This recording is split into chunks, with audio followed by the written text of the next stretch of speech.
Juste avant de commencer la vidéo, n'hésitez pas à vous abonner, à liker et bien sûr à déclencher la petite cloche de notification. Vous pouvez me retrouver sur la plateforme Odyssée avec toutes mes vidéos et bien sûr gratuitement tout en cumulant du Libri sur la plateforme Odyssée.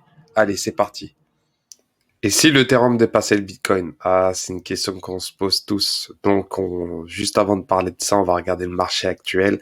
Et ce qui est intéressant, c'est que le Bitcoin, à l'heure actuelle, perd 2,5% à 19 818 dollars avec une capitalisation de 379 milliards de dollars.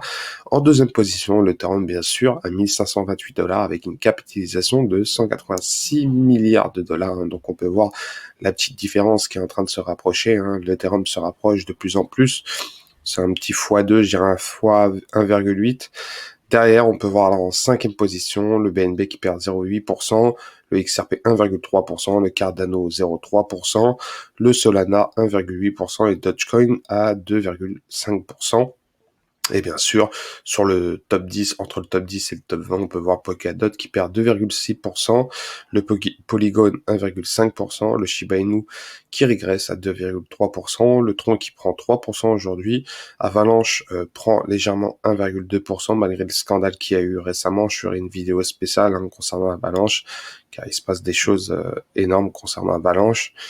Et derrière, on peut voir Uniswap qui perd 2,2% et le Ethereum classique à la 20e place qui perd 2,4%, qui s'échange autour des 32,30 dollars. Donc, qu'est-ce qui se passe à l'heure actuelle? L'arrivée de The Merge arrive dans 15 jours exactement. 16 jours, car on est le 30 août exactement. Ce qui est intéressant, c'est que les baleines rechargent. Les baleines rechargent énormément, se mettent au travail. Et bien sûr, ils pensent faire un bon coup point de vue investissement. Bien sûr, je ne suis pas conseiller financier, mais en tout cas, c'est en train de se muter. Directement, l'Ethereum 2.0 est en train de muter avec l'arrivée de The Merge. On peut voir que il y a énormément de conséquences concernant tout cela. Donc les baleines anticipent le cours. Et ce qui va être intéressant, c'est que le marché pourrait basculer très vite. Très vite. Et c'est pour ça que je pense, selon un scénario, l'Ethereum pourrait doubler le Bitcoin, mais il n'y a pas que ça, bien sûr, ce serait trop vague concernant la mutation de l'Ethereum et bien sûr la market cap de l'Ethereum. Donc il y a des experts qui expliquent que l'Ethereum va dépasser le Bitcoin après la migration. Un article du 12 juillet, 12 juillet sur beinCrypto.com. Et ce qui est intéressant, c'est que on sait très bien qu'il y a énormément de choses, d'articles qui parlent de ça, mais bon, il y a énormément de fake news ou encore des choses qui pourraient énerver les Bitcoin maximalistes. Mais en tout cas, l'Ethereum plus inflationniste que le Bitcoin. Donc, contrairement au Bitcoin, l'Ethereum ne prévoit pas une supply de plus et toutefois, cela ne peut pas dire pour autant qu'elle soit illimitée. De jour en jour, les protagonistes de l'écosystème travaillent pour que la crypto soit déflationniste.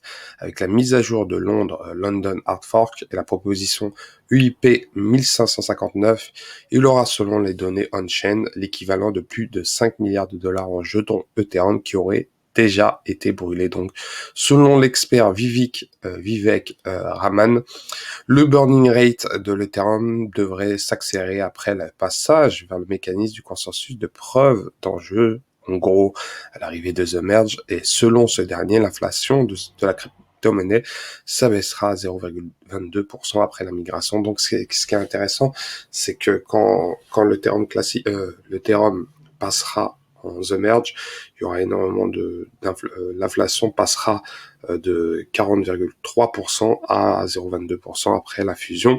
Et bien sûr, si nous supposons des frais annuels 500 000 ETH, soit l'équivalent quotidien d'ETH, l'émission de quotidien ETH passe de 14 250 ETH par jour à 736 ETH par jour après la fusion.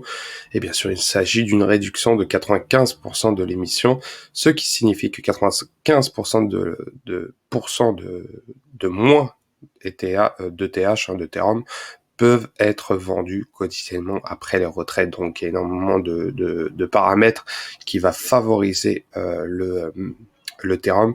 Et bien sûr, il y a d'autres arguments, hein, il y a énormément de choses. Hein. Ils disent que l'auteur directement qui a dit ça, il dit que il y a d'autres arguments qui devraient aider l'Ethereum à supplanter le Bitcoin après le mainnet. Donc il y en a plusieurs. Hein. La sécurité du réseau va s'améliorer. Le rendement du stacking de l'ETH va passer de près de 50%, passant actuellement d'un gain annuel de 4,2% à plus de 6%. L'actif jouera le rôle de bande digitale et bien sûr, sa blockchain sera plus durable que celle du BTC. Et ça, c'est fort possible. Hein. Et on peut dire ce qu'on veut. Toute chose peut évoluer. Et le TH est en train de faire ce qui est vraiment intéressant.